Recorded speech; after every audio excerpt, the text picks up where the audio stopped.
नमस्कार। राजनीतिक हिस्से में आपका स्वागत है। मैं आपके साथ मुरली मनोहर और आप देख रहे हैं नेशनल न्यूज़। आज एक ऐसे राजनेता की कहानी हम आपको बताने जा रहे हैं जिन्हें जुनून था जहाज उड़ाने का, जिन्हें जुनून था भारत के गांवों के विकास करने का। महज 40 वर्ष की अवस्था में भारत के प्रधानमंत्री बने।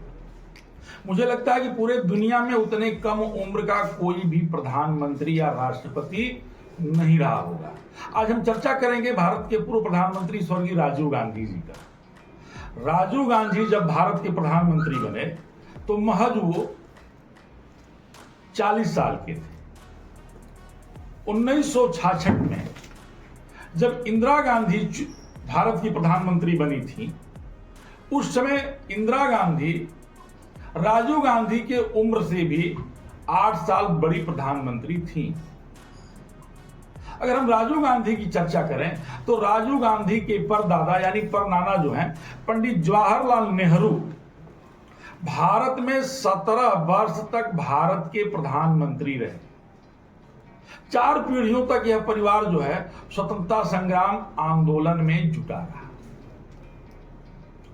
स्वतंत्रता संग्राम आंदोलन के बाद जब देश आजाद हुआ तो भारत के प्रथम प्रधानमंत्री पंडित जवाहरलाल नेहरू को बनने का गौरव प्राप्त हुआ और जो लगभग 17 साल तक भारत के प्रधानमंत्री रहे।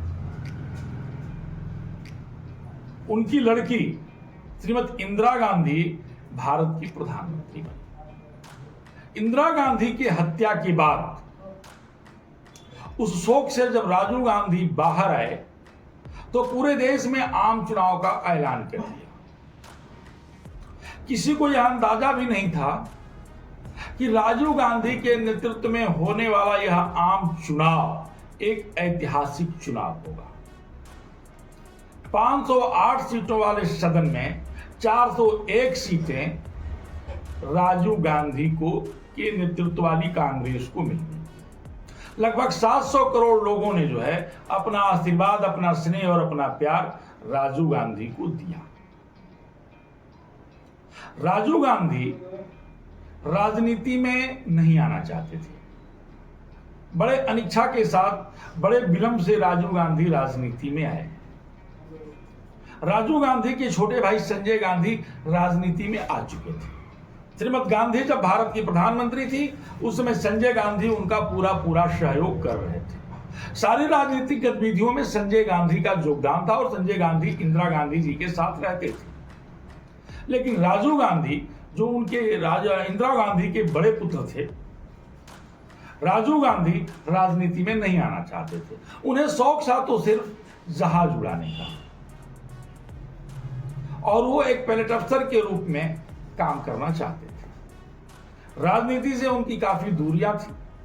लेकिन छोटे भाई संजय गांधी का विमान दुर्घटना में निधन के बाद राजीव गांधी के ऊपर पहाड़ टूट पड़ा। राजीव गांधी के न चाहते हुए भी राजीव गांधी को राजनीति में पदार्पण करना पड़ा। पदार्पण इसलिए करना पड़ा कि उस समय राजीव गांधी, इंदिरा गांधी को किसी न किसी के सहारे की जरूरत थी। उस समय राजीव गांधी राजनीति में आए, लेकिन दुर्भाग्य था कि इंदिरा गांधी की भी हत्या हो जाती है और इंदिरा गांधी की हत्या होने के बाद कांग्रेस परिवार और पूरे देश की जिम्मेदारी राजीव गांधी के कंधे पर आ जाती है। राजीव गांधी आम चुनाव में जिस तरह से जनता का विश्वास जीता, मुझे लगता है कि पूरी दुनिया के लिए भी और भारत के लिए भी एक बहुत बड़ा उदाहरण था। सिर्फ 40 साल की अवस्था में भारत का प्रधानमंत्री बनना, ऐतिहासिक जीत दर्ज करना, 508 सीटों वाली सदन में 401 सीटें हासिल करना और ग्रामीण विकासों के लिए जो उन्होंने योगदान दिया, मुझे लगता है कि भारत ही नहीं पूरी दुनिया में जो है अविस्मरणीय है। आज किस्सा इतना ही।